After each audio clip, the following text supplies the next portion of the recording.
जी अस्सलाम वालेकुम। Saudi Arabia और गल्फ कंट्रीज में ईद किस दिन होगी, इसके मतलब माहिर फल्कियत की तरफ से जो कंफर्म न्यूज सामने आ रही हैं उनसे आपको अपडेट कर दूंगा मैं। इस बार रमजान के रोजे 29 होंगे या 30 होंगे।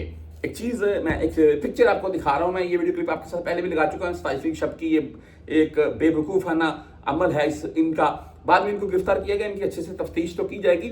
बहरहाल जी ताकरातें 21, 23, 25, 27, 29 हमें इस बार पूरी की पूरे पांचों की पांचें मिलेंगी, क्योंकि अक्सर आपने देखा होगा, अक्सर ऐसे हो जाता है कि 29 रोजे हो गए, यानी कि वो ताकरात थी तो आगे वाला 30 का 29 रोजे हो गए तो भाई सुबह ईद होगी। ठीक है जी। अच्छा, अभी बात ऐसी है जी कि ये 29 रोजे होंगे, 30 होंगे, ईद जो है वो जुमे वाले दिन होगी या जुमेरात वाले दिन होगी। हाँ, पाकिस्तान में तो ये सुनने में आ रहा है जी कि जुमा या हफ्ता को ईद है, हमारे जो है वो जुमेरात या जुमे को किस दिन है। जो माहिर फल्कियत की तरफ से इस वक्त की न्यूज सामने आ रही है वो यही है जी कि जो इस बार रमजान अल मुबारक के 29 रोजे होने के बहुत कम चांस हैं, यानी कि 30 रोजे होंगे।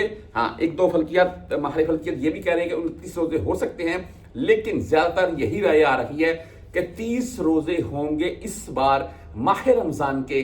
और जो ईद है वो जुम्मे वाले दिन होगी सऊदी अरेबिया और दूसरे गल्फ कंट्रीज में। और पाकिस्तान में अगर जुम्मे वाले दिन हम यहां पर ईद होती है तो पाकिस्तान में अगर 29 रोजे होते हैं तो भाई जुम्मे को ही ईद हो जाएगी, वरना हफ्ते वाले दिन पाकिस्तान ईद, ज्यादा जो चांस है ना वो हफ्ते वाले दिन के है पाकिस्तान में भी।